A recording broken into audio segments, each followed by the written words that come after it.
सभी विद्यार्थियों को वंदे मातरम। मैं विकास श्रीवास्तव विक्रमादित्य आईएएस गोरखपुर के यूट्यूब चैनल पर आपका स्वागत करता हूं। प्यारे विद्यार्थियों, आज हम लोग धर्म दर्शन के एक विशेष प्रश्न पर यहां विचार करेंगे। धर्म दर्शन के एक प्रमुख विषय पर विचार करेंगे, ईश्वर की निर्वैयक्तिक अवधारणा, यानी ईश्वर की निर्गुण अवधारणा। दर्शन शास्त्र में ईश्वर की अवधारणा एक प्रमुख समस्या है। विभिन्न दार्शनिकों के अपने अपने मत रहे हैं। कोई ईश्वर के व्यक्तित्वपूर्ण अवधारणा का समर्थक रहा है, कोई ईश्वर के निर्वैयक्तिक या अव्यक्तित्वपूर्ण या निर्गुण अवधारणा का समर्थक रहा है, और कोई ईश्वर के प्रकृतिवादी अवधारणा को ही अपना संपूर्ण आधार माना है। यानी धर्म दर्शन की यह मूल समस्या है कि इस चराचर जगत को चलायमान करने वाला, संचालित करने वाला असल में स्वरूप में कैसा है। क्या वह हमारे तरह व्यक्तित्वपूर्ण है, पर्सनालिटी? क्या वह हमसे अलग व्यक्तित्व रहित है या अव्यक्तित्वपूर्ण है, यानी निर्वैयक्तिक है?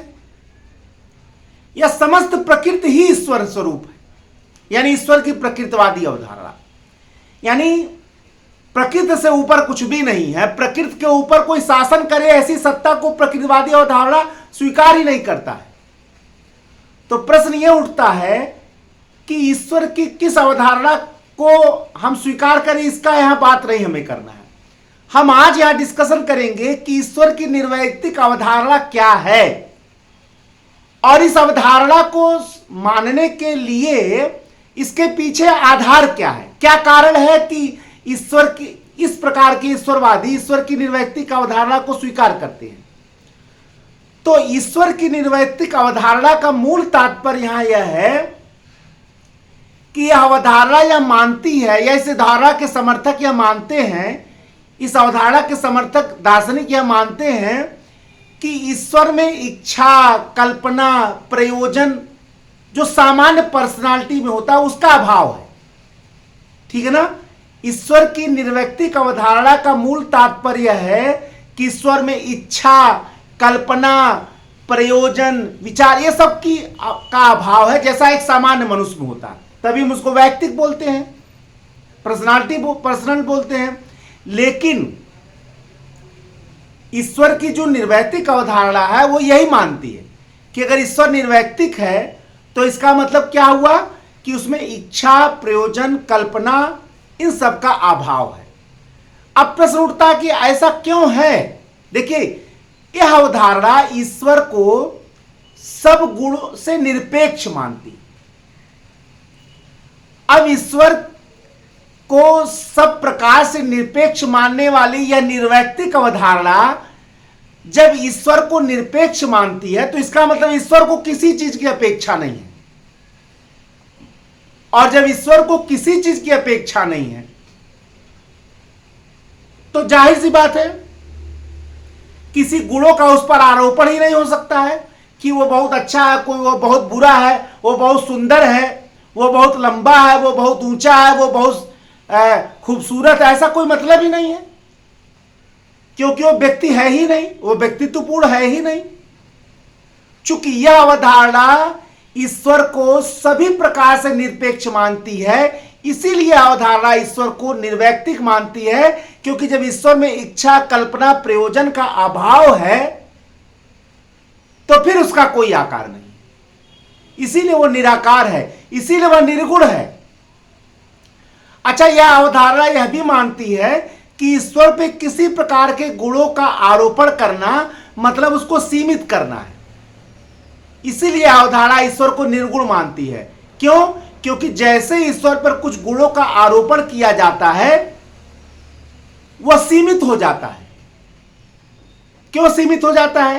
कि किसी व्यक्ति के ऊपर जब आप किसी गुणों का आरोपण करते हैं तो उसके अंदर अन्य गुणों की कमी आ जाती है। जैसे आपने बताया कि वह व्यक्ति बहुत सफेद है, गोरा है, यानी वो काला नहीं है, पीला नहीं है, नीला नहीं है, एक गुण का उपस्थिति उस वस्तु में, उस व्यक्ति में अन्य गुणों के अभाव को बताता है।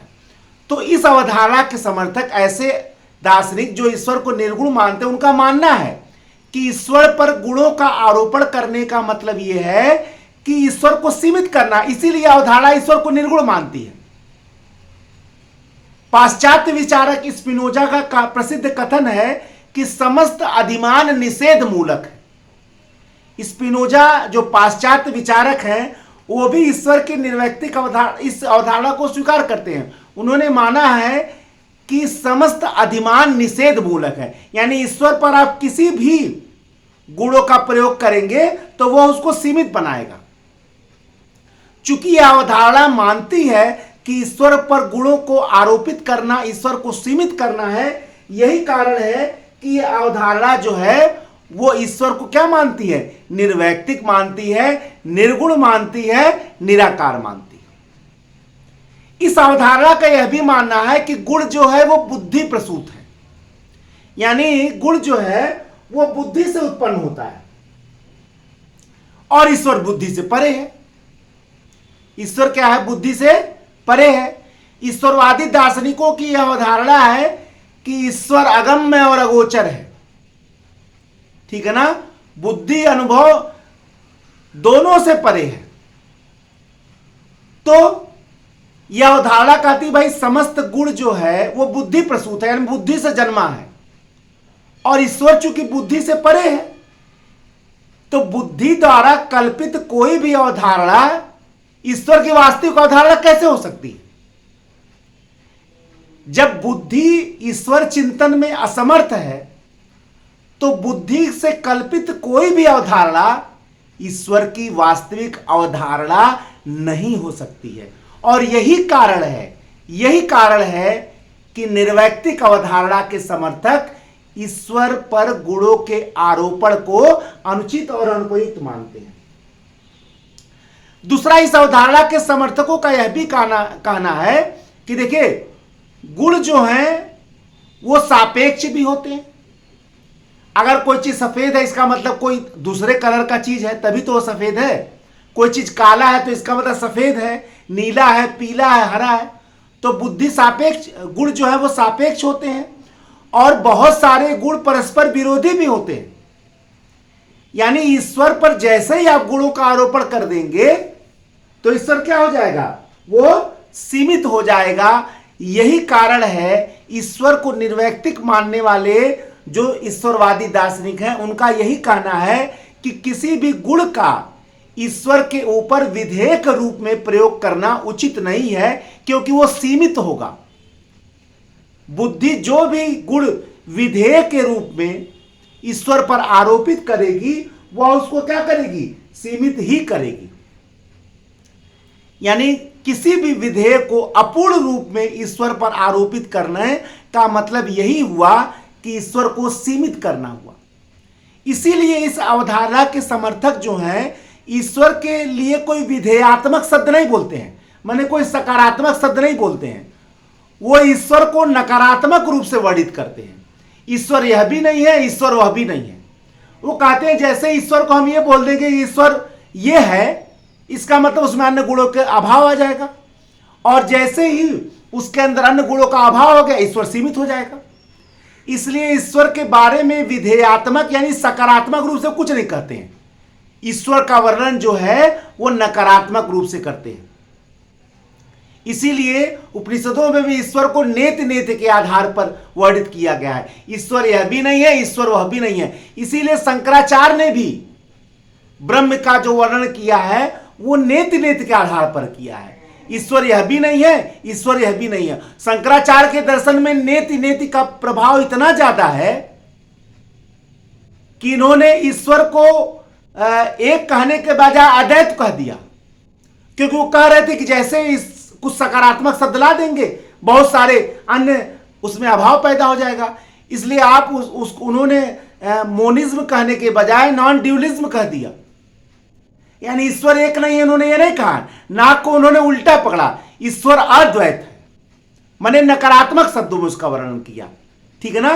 क्योंकि ईश्वर के निर्वैयक्तिक अवधारणा के समर्थक इतने संवेदनशील हैं कि उनका यह भी मानना है कि अगर कोई भी हम गुणों का आरोपण ईश्वर पर पॉजिटिव रूप से कर देंगे तो बहुत सारे अन्य तत्व भी उभर जाएंगे।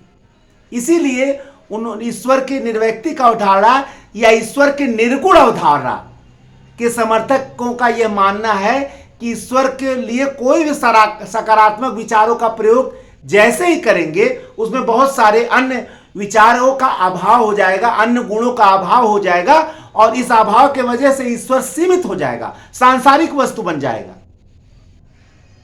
वास्तव में ईश्वर की निर्वैयक्तिक अवधारणा या ईश्वर की निर्गुण अवधारणा का विचार इस बात पर आधारित है कि जो सामान्य भाषा वो लौकिक भाषा है और लौकिक भाषा जो है वो इन लौकिक विषयों के वर्णन के लिए बनी है। ईश्वर पारलौकिक सत्ता है और इस लौकिक भाषा से अगर किसी पारलौकिक सत्ता का वर्णन किया जाएगा तो वो सीमित और अपूर्ण ही होगा। वो क्या होगा? सीमित और अपूर्ण ही होगा। दूसरी बात, ईश्वर पर जब भी आप गुणों का आरोपण करेंगे तो चाहे गुण बुद्धि से प्रसूत हो या बुद्धि से उत्पन्न हो, चाहे अनुभव से उत्पन्न हो, और अनुभव और बुद्धि दोनों ईश्वर के चिंतन में असमर्थ हैं। ईश्वर के चिंतन में वो पहुंच नहीं सकते हैं। इसलिए बुद्धि और अनुभव से दोनों जब आप चिंतन करेंगे तो ईश्वर का पूर्ण स्वरूप कभी भी प्राप्त नहीं हो सकता है, ईश्वर का वास्तविक स्वरूप कभी भी नहीं प्राप्त हो सकता है। और यही कारण है कि ईश्वर के निर्वैयक्तिक अवधारणा के जो समर्थक हैं वो ईश्वर को निर्गुण मानते हैं, क्योंकि बुद्धि और अनुभव दोनों ईश्वर चिंतन में असमर्थ हैं। पुनः बुद्धि जो है वो द्वंद्व के माध्यम से निर्णय देती है। बुद्धि जो है द्वंद्व करती है, ये है वो नहीं है, वो नहीं है। यानी बुद्धि का जो चिंतन है किसी विषय पर वो द्वंद्वात्मक है। ईश्वर तो निर्द्वंद्व सत्ता है, तो द्वंद्वात्मक चिंतन जो है वो निर्द्वंद्व सत्ता पर कैसे आरोपित कर सकता है कोई गुण, या उस सत्ता का कैसे वर्णन कर सकता है? वास्तव में अगर देखा जाए तो ईश्वर की निर्वैयक्तिक अवधारणा ईश्वर पर गुणों के आरोपण को अनुचित मानती है। यह मानती है कि ईश्वर पर गुणों का आरोपण उसको सीमित करना है, उसमें अन्य गुणों की कमी करना है। और यह अवधारणा यह भी मानती है चूंकि ईश्वर निरपेक्ष है तो जाहिर सी बात है उसको किसी की अपेक्षा नहीं है, किसी की उसको अपेक्षा नहीं है। यही इसीलिए वो निराकार है, इसीलिए वो निराकार है, इसीलिए वो निर्गुण है। उसको किसी गुण की अपेक्षा नहीं है, किसी आकार की अपेक्षा नहीं है, इच्छा प्रयोजन कल्पना की उसके में अभाव है। साधारण भाषा लौकिक है और लौकिक भाषा लौकिक जगत के वस्तुओं का वर्णन करने के लिए बनी है। जो अलौकिक सत्ता है, जो पारलौकिक सत्ता है, जो अनिर्वचनीय है, जहां तक बुद्धि ने, जो अगम्य है, जो अगोचर है, जहां तक आपका बुद्धि नहीं पहुंच रहा, जहां तक आपकी इंद्रियां नहीं पहुंच पा रही हैं, उसका वर्णन आप इसी इंद्रिय से कैसे करेंगे? जो अतीन्द्रिय है, जो अनिर्वचनीय है, तो ना उसका वर्णन बुद्धि कर सकता है और ना ही उसका वर्णन अनुभव कर सकता है। बुद्धि और अनुभव दोनों ही ईश्वर के चिंतन में असमर्थ हैं। इसलिए इनके द्वारा कल्पित कोई भी रूप, इनके द्वारा कल्पित कोई भी आकार, इनके द्वारा कल्पित कोई भी गुण ईश्वर का वास्तविक स्वरूप, गुण, आकार नहीं होगा। यही कारण है कि यह विचारधारा ईश्वर को निर्वैयक्तिक मानती है, निर्गुण मानती है और निराकार मानती है। अगर विश्लेषण किया जाए इस बात का, तार्किक निष्कर्ष निकाला जाए इस अवधारणा का, तो यह अवधारणा अगर वास्तव में यह देखा जाए तो तार्किक रूप से यह अवधारणा जो है वो बहुत हद तक तार्किक अनुयायियों के लिए या विश्लेषक के लिए, दार्शनिक विश्लेषक के लिए अवधारणा निश्चित ही सही है। ठीक है ना? क्योंकि यह विश्लेषण के माध्यम से ईश्वर तक पहुंचने का प्रयत्न कर रही है, तर्क के माध्यम से, आस्था के आधार पर ईश्वर को स्वीकार नहीं कर रही है। लेकिन धार्मिक चिंतन में यह अवधारणा जो है वो पूर्ण रूप से सफल नहीं हो पा रही है। अब प्रश्न उठता है ऐसा क्यों? देखिए, धार्मिक चिंतन में अवधारणा वही अवधारणा पूर्ण रूप से सफल हो सकती है जिसमें भक्त भगवान से अपने समस्त कामना की सिद्धि के लिए प्रार्थना कर सके। भक्त भगवान के स्वरूप से प्रभावित होता है, भक्त भगवान के स्वरूप से उसके मन में बहुत सारे अच्छी भावनाएं, अच्छी कल्पनाएं उत्पन्न होती हैं। भक्त भगवान उसी भगवान को स्वीकार करता है जो साकार हो, जो उसकी समस्याएं सुनता हो, जो उससे संवेदना रखता हो और जो उसके समस्याओं को दूर करता हो, जो उसकी भावना को तुष्ट करता हो। जाहिर सी बात है, एक निराकार ईश्वर एक बौद्धिक रूप से जो पराकाष्ठा पर पहुंचा मनुष्य, उसके लिए तो सही हो सकता है, एक तार्किक मनुष्य के लिए सही तो हो सकता है, लेकिन एक भक्त जो भगवान के रूप से ही प्रभावित हो रहा हो, भगवान के रूप से ही मार्गदर्शित हो रहा हो, भगवान के स्वरूप से ही प्रेरित हो रहा हो, वो तर्क से प्रभावित नहीं होगा।